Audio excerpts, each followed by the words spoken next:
কেটে যাচ্ছে অনিশ্চয়তা, বাড়ছে স্বস্তি। 2027 সালে ওয়ানডে বিশ্বকাপকে ঘিরে এবার বাংলাদেশের জন্য এসেছে দারুণ এক সুখবর।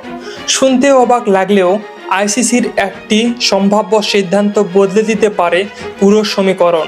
যে কারণে কয়েক সপ্তাহ আগেও যেখানে টাইগারদের বিশ্বকাপ নিয়ে ছিল বড় দুশ্চিন্তা, এখন সেখানে দেখা যাচ্ছে স্বস্তির আভাস।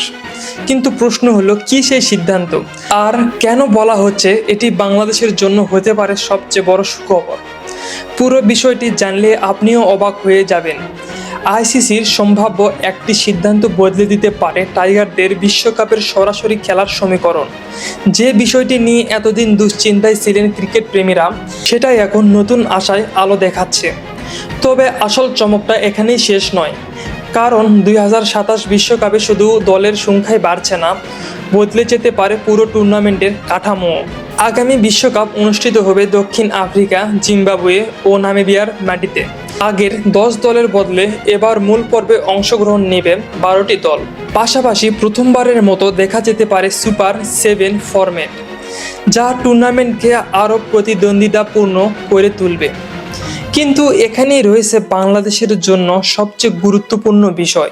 সম্প্রতি জিম্বাবুয়ের বিপক্ষে সিরিজ হারার পর অনেকেই মনে করছিলেন বাংলাদেশ হয়তো সরাসরি বিশ্বকাপ খেলতে পারবেন না। র্যাঙ্কিংয়ের সমীকরণও তখন টাইগারদের বিপক্ষে চলে যাচ্ছিল। কিন্তু ঠিক সেই সময়ে সামনে আসে এমন একটি তথ্য যা পুরো হিসাব বদলে দিতে পারে। বাংলাদেশের সবচেয়ে সফল ফরম্যাটই বারবারই ওয়ানডে ক্রিকেট।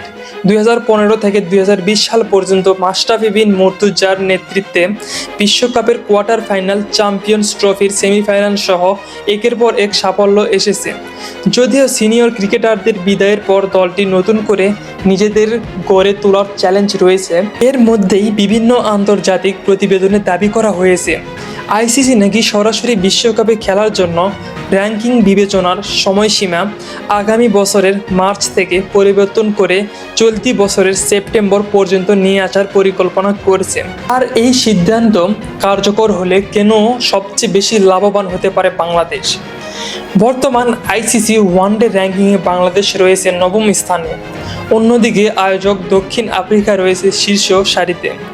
ফলে বর্তমান নিয়ম অনুযায়ী র্যাঙ্কিংয়ের 9ম দলও সরাসরি বিশ্বকাপে জায়গা পাওয়ার সুযোগ পেতে পারে। জিম্বাবুয়ের বিপক্ষে সিরিজ হারলেও বাংলাদেশের রেটিং এখনও ওয়েস্ট ইন্ডিজের চেয়ে এগিয়ে। টাইগারদের রেটিং 83 আর ওয়েস্ট ইন্ডিজের 75, অর্থাৎ এখানেও দুই দলের মধ্যে ভালো ব্যবধান রয়েছে। তবে এখানেও একটি শর্ত আছে, আগামী সিরিজগুলোতে যদি বাংলাদেশ বড় ধরনের বিপর্যয় না পড়ে, তাহলে 9ম স্থান ধরে রাখার সম্ভাবনা যথেষ্ট বেশি। আর আইসিসি যদি সত্যি সময়সীমা সেপ্টেম্বর পর্যন্ত নির্ধারিত করে, তাহলে টাইগারদের সরাসরি 2027 বিশ্বকাপে খেলার সম্ভাবনা আরও উজ্জ্বল হয়ে উঠবে। এখন শুধু অপেক্ষা আইসিসির আনুষ্ঠানিক ঘোষণা। সেই ঘোষণায় বলে দিবে বাংলাদেশ বিশ্বকাপের পথ সত্যি কতটা সহজ হতে যাচ্ছে। তো আপনাদের মতে কি মনে হয়, বাংলাদেশ কি সরাসরি বিশ্বকাপে চান্স পাবে কি পাবে না? তা অবশ্যই আপনারা কমেন্টে জানাবেন। চ্যানেলটিতে নতুন হলে অবশ্যই সাবস্ক্রাইব করবেন নতুন নতুন এরকম আপডেট ভিডিও পাওয়ার জন্য। সবাইকে ধন্যবাদ। আসসালামু আলাইকুম।